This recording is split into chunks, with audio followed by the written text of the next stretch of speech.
أعوذ بالله من الشيطان الرجيم بسم الله الرحمن الرحيم الحمد لله رب العالمين وصلى الله على محمد وآله الطاهرين اللهم صل على محمد وآل محمد وعجل فرجه. السلام علیکم ورحمۃ اللہ وبرکاتہ.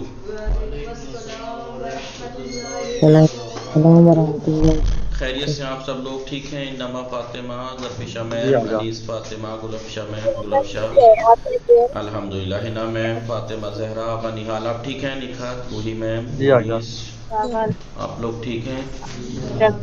ہماری گفتگو کتاب آداب اسلامی میں چل رہی تھی جھوٹ کے بارے میں. وہ صفات، وہ بری عادتیں، وہ برے اخلاق جو انسان کی زندگی، چاہے وہ سماجی زندگی ہو، چاہے اس کی فردی انفرادی شخصی زندگی ہو، پرسنل زندگی ہو، اس میں اس کے تباہ کن اور تباہ کر دینے والے نتائج ہیں، وہ جھوٹ ہے. لہٰذا جھوٹ کے بارے میں بتایا کہ جھوٹ کتنی بری چیز ہے، آیات سے بھی روایات سے بھی. پھر اس کے بعد اس کی ضد جو ہے سچ، سچ کی اچھائی کے بارے میں بتایا، اور پھر کچھ موارد بتا رہے ہیں کہ جہاں پر غلط بیانی جھوٹ نہیں کہلاتی، جی وہاں پر صحیح ہے غلط بیانی سے کام لینا. جن میں سے ایک چیز تھی مجبوری. مجبوری میں بتایا تھا میں نے کہ مجبوری میں ہر حرام چیز حلال ہو جاتی ہے اور ہر حلال چیز حرام ہو جاتی ہے، لیکن مجبوری میں، لیکن وہ مجبوری ہم طے نہیں کریں گے، وہ مجبوری ہم طے نہیں کریں گے، دین طے کرے گا کہ کون سی مجبوری کو مجبوری دین نے مانا ہے. اس پر بتایا تھا آپ لوگوں کو. ورنہ اگر مجبوری کہہ دیا جاتا بھائی مجبوری اور باقی اور کوئی بات نہ ہوتی تو ہم چھوٹی چھوٹی بات کو مجبوری بنا لیتے. ہم بغیر کچھ کوشش کیے کچھ کیے اپنے آپ کو مجبور بنا ثابت کر دیتے کہ ہم تو مجبور تھے. نہیں، مجبوری کیسی مجبوری اور کتنی مجبوری وہ دین طے کرے گا. بتایا تھا اگر جان، مال، عزت و آبرو کو خطرہ ہو اور اتنا نقصان کا خطرہ ہو جو قابل برداشت نہ ہو. یہ نہیں ہے کہ چلو بھائی مال کا نقصان ہو رہا تھا لیکن معمولی سا 1000 2000 کا یا 400 500 روپے کا ہو رہا تھا، سچ بولنے کی وجہ سے نقصان، یا جھوٹ بولنے سے بس زیادہ زیادہ 500 700 کا ہی فائدہ ہوتا مثلا. جی تو ایسا تو ہے نہیں ہے اتنے پیسے کے جو ناقابل برداشت ہوں. جی ہاں، ایک غریب شخص ہے، بہت ہی غریب ہے، اس کے لیے ہو سکتا ہے کہ یہ قابل برداشت نہ ہو اتنے بھی، لیکن وہ دین بتائے گا اور آپ کو طے کرنا ہے کہ آپ واقعاً اس حد پہ ہیں مجبوری کی یا نہیں. سمجھ میں آ رہا ہے آپ کو؟ کبھی آپ سوچیں کبھی آپ سوچیں کہ جی لیجیے مجھے پانی نہیں مل رہا تھا اور مجھے پیاس کی وجہ سے مجھے جھوٹ بولنا پڑا. ٹھیک ہے، اس ٹائم آپ کو پیاس لگ رہی تھی، جھوٹ بولنا پڑا. جھوٹ بولنا ہو سکتا ہے کہ آپ 1-2 گھنٹے اور صبر کر سکتے تھے، آپ کو پتا ہے کہ میں 1-2 گھنٹے اور تک برداشت کر سکتا ہوں پیاس، تو آپ کیجئے. نہیں ہے کہ بس لو جی ابھی مجھے مجبوری نظر آئی اور میں نے جھٹ دینی سے غلط کام کر دیا. نہیں بھائی، اب مجبوری سے مجبوری نہیں کہیں گے. مجبوری جب بنتی ہے کہ جب آپ کوئی راستہ ہی نہیں ہے، جب کوئی راستہ ہی نہیں ہے. ورنہ اگر مجھے پتا ہے مثال کے طور پر کہ اگر مجھے پیاس لگی ہے اور جھوٹ بولنے پہ ہی مجھے پانی ملے گا مثال کے طور پر، تو اس ٹائم میں نہ جھوٹ بولوں. مجھے معلوم ہے کہ 1-2 گھنٹے تک کی مصیبت ہے، بس یہ جو بھی ہے 1-2 گھنٹے بعد پی لوں گا پانی میں، تو کیا مجھے اب یہاں جھوٹ بول سکتا ہوں؟ نہیں، قطعاً نہیں. کبھی سوچیں کہ بھائی ہم نے تو دین والی بات پہ عمل کیا، دین نے کہا ہے کہ جب نقصان ہو اور مجبوری ہو تو آپ ایسا کر لیجئے. تو مجبوری آپ کو معلوم ہے آدھا 1 گھنٹے میں مجبوری ہٹ جائے گی، تو آپ آدھا 1 گھنٹہ صبر کر لیجئے. جی چلیں. دوسرا مورد جہاں پر غلط بیانی صحیح ہے وہ ہے صلح. جی اس کے بارے میں ہم نے پڑھا تھا. صلح کے بارے میں لوگوں کے درمیان اختلافات ہو جائیں تو وہاں پر غلط بیانی سے کام لینا بھی جائز ہے. بلکہ کیا فرمایا تھا پیغمبر اسلام نے حضرت علی سے؟ اے علی، اللہ اس جھوٹ کو جو اصلاح کے لیے بولا جائے اس کو پسند کرتا ہے اور اس سچ سے نفرت کرتا ہے، اس سچ کو نفرت رکھتا ہے جو فساد برپا کر دے. تیسرا جو مورد ہے کون سا جہاں پر غلط بیانی جائز ہے، وہ جنگی ہیلا ہے. جنگی ہیلا، مثال کے طور پر دو ملکوں کی، دو لوگوں کی جنگ ہو جائے، اسلامی جنگ مثلا. یہ نہیں کہ مثلا آپس میں رشتہ دار لڑ رہے تھے، نند بھاؤجے لڑ رہی تھیں اور وہاں پہ جھوٹ چالو ہو جائے. نہیں، جنگ جو ہوتا ہے اسلامی، اس میں آپ نے دیکھی اگر دو ملکوں کی جنگ ہے جی، اب اگر دو ملکوں کی جنگ ہونے لگے اور میں سارا سچ سچ بتا دوں جی ہمارے پاس تو اتنی فوج بھی نہ ہے اور نہ تو دیکھو بھائی ہمارے پاس اتنے ہتھیار ہیں، زیادہ زیادہ 4-5 دن تک چلیں گے یہ ہمارے ہتھیار، تو اس سے نتیجہ کیا ہوگا؟ دشمن ہمارا تیا پاچا کر دے گا. بالکل جی، وہاں پہ سچ بولیں گے جی، بتائیے وہاں سچ بولیں گے کہ بھائی لو جی میری فوج کے اندر تو خود اختلاف پڑا ہوا ہے اور یہ جنگ کرنے کے لیے آمادہ نہیں ہے، بس ایسے لے آئے ہیں مین زبردستی، ہتھیار بھی اتنے نہیں ہیں، تو کیا ہم دوسرے ملک سے کہیں گے یہ باتیں؟ سچ بولیں گے؟ یا یہ کہیں گے کہ بھائی ہماری فوج میں اتنی طاقت ہے کہ آدھے گھنٹے میں تمہارا ملک تباہ کر دیں گے ہم، اتنا یہ ہے ہمارے پاس. تو وہ غلط بیانی ہوتی ہے نہیں ہوتی ہے جی. جنگی ہیلوں میں سے ایک ہیلا، ایک چال جس کی اسلام نے بھی تائید کی ہے، وہ کیا ہے؟ وہ دشمن کو فریب دینا ہے. لہذا دشمن کے فوجی نظم و ضبط یا حوصلوں کو ختم کرنے کے لیے، سامنے والے کو ڈرانے کے لیے تو کرتے ہیں، اس کی طاقت کو کمزور بنانے کے لیے غلط بیانی سے کام لیا جا سکتا ہے. ہمارے پاس ایٹمی پلانٹ ہے، ہمارے پاس یہ بھی ہے، فلاں میزائل ہے، ہم نے تو تمہاری طرف میزائل سیٹ کر رکھے ہیں، تم ذرا حرکت کر کے دکھاؤ، منٹوں میں اگر تمہارے اندر تک ہم نے تباہی نہ مچا دی تو بات ہے. ایسا ہی ہوتا ہے. کیوں؟ سامنے والوں کے حوصلے پست کرنے کے لیے کہ یاری کہیں صحیح نہ کہہ رہا، ہمارا تو نقصان ہو جائے گا اگر ہم بھلے ہی طاقتور ہیں لیکن اگر ہم نے حملہ کیا اس پہ اتنی طاقتور ہے تو پھر وہ تو ہمارے بھی تباہی مچا دے گا. لہٰذا وہاں جنگی ہیلے میں چلتا ہے. پیغمبر اکرم صلی اللہ علیہ وآلہ وسلم نے حضرت علی علیہ السلام سے اسی بارے میں فرمایا تھا کہ المکیدۃ فی الحرب، جنگ میں فریب جائز ہے. ٹھیک ہے، یہ 2-3 مورد ہیں، مجبوری جی، صلح اور جنگی ہیلا. ان میں غلط بیانی سے کام لیا جا سکتا ہے. اب بات آتی ہے ہنسی مذاق کے لیے جھوٹ بولنا. کیا ہنسی مذاق میں جھوٹ بول سکتے ہیں؟ بہت سے ہیں، جیسے ہم بہت سے لوگ ہیں جو ہنسی مذاق میں ہنسانے کے لیے، اس کے لیے اس کے لیے جھوٹ بول دیتے ہیں. بے شمار لوگ ہنسی اور مذاق میں جھوٹ بولتے رہتے ہیں، اور اگر ان سے پوچھا جاتا ہے مذاق تھا جی، کیا آپ جھوٹ کیوں بول رہے ہیں، تو وہ جواب دیتے ہیں کہ میں تو مذاق کر رہا تھا. لہٰذا ایسے افراد کو دھیان رکھنا چاہیے کہ سنجیدگی یا ہنسی مذاق سے جھوٹ کی برائی پر کوئی اثر نہیں پڑے گا. کبھی آپ سوچیں کہ ہنسی مذاق کا جھوٹ نہیں ہوگا، جھوٹ پہ نہیں، جھوٹ وہ بھی جھوٹ ہی ہے. جیسا کہ پیغمبر اکرم صلی اللہ علیہ وآلہ وسلم کا ارشاد ہے، ان الکذب لا یصلح منہ جد ولا ہزل، جھوٹ نہ سنجیدگی میں بہتر ہے نہ ہنسی مذاق میں. اور نیز آپ نے یہ بھی فرمایا ہے، ویل للذی یحدث فیکذب لیضحک بہ القوم، ویل لہ، ویل لہ، اس کے لیے ویل ہو جو گفتگو کے دوران لوگوں کو ہنسانے کے لیے جھوٹ بولتا ہے، اس کے لیے ویل ہے، اس کے لیے ویل ہے.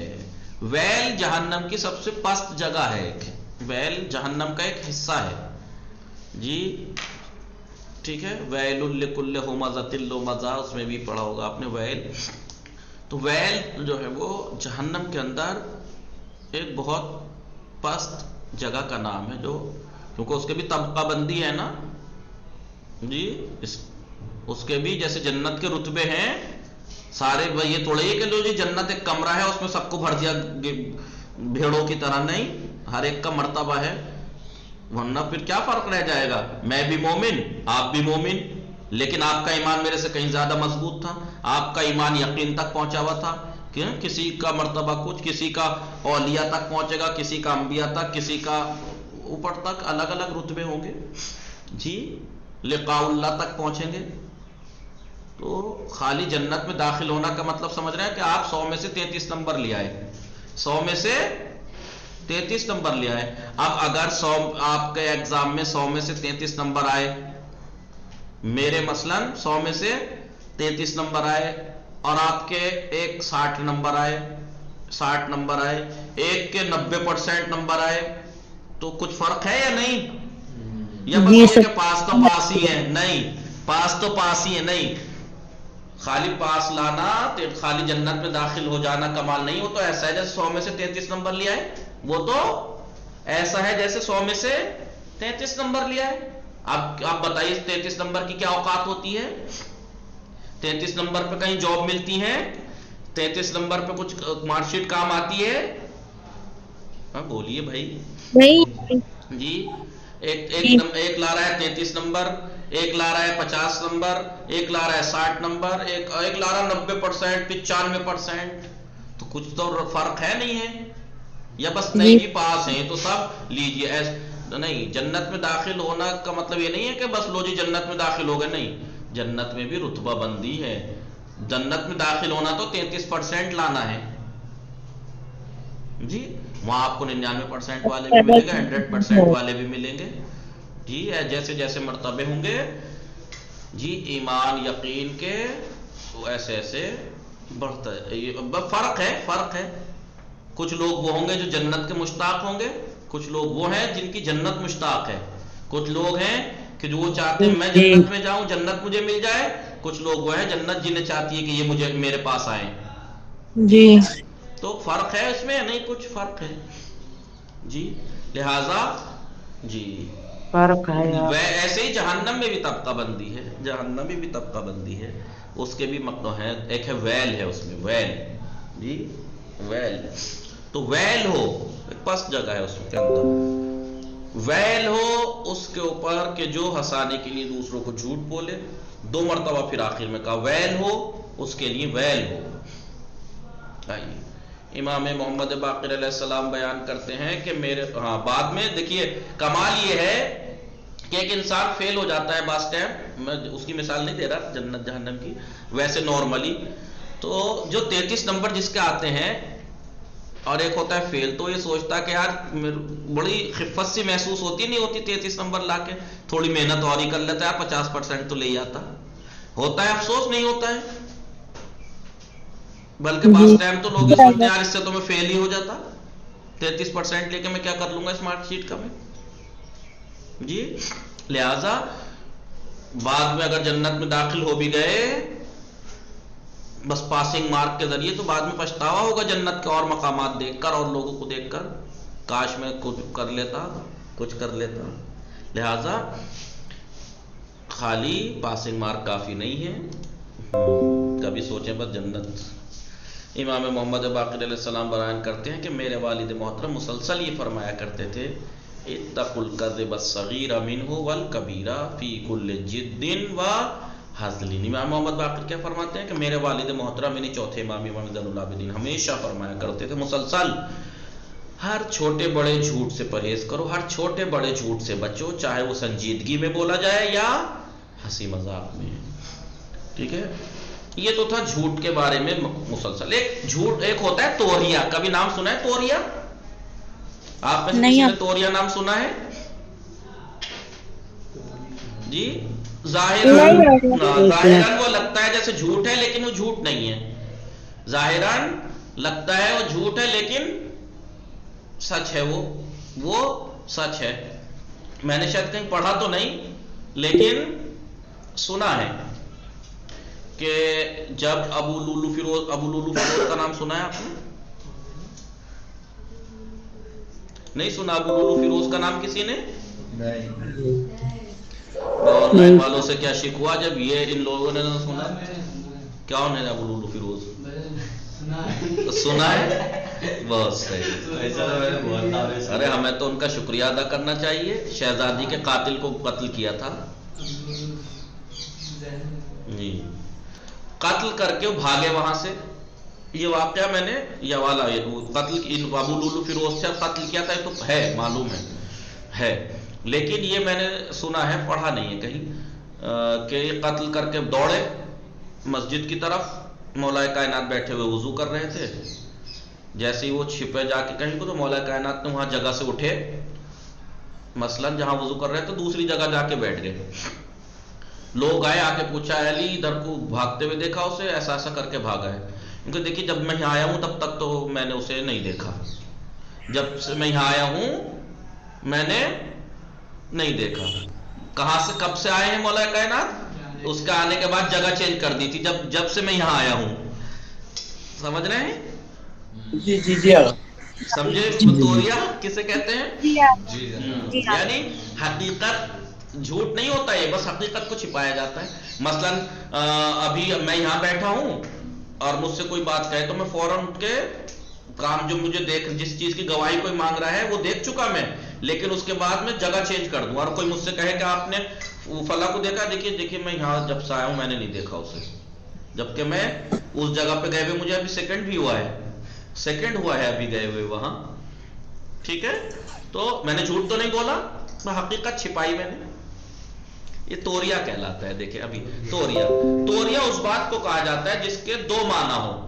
دو معنی بات جو ہوتی ہے نا, دیکھیے میں نے جب سے کہا نا, مثلا مثال کے طور پر میں بیٹھا تھا, جیسے ہی کوئی حادثہ ہوا اس کے بعد میرا کھانا شروع کر دیا. کوئی مجھ سے آ کے پوچھے کہ بھائی فلاں بھی گزرا کیا ادھر سے, نہیں میں جب سے کھانا کھا رہا ہوں میں نے نہیں دیکھا, جب سے میں کھانا کھا رہا ہوں میں نے نہیں دیکھا.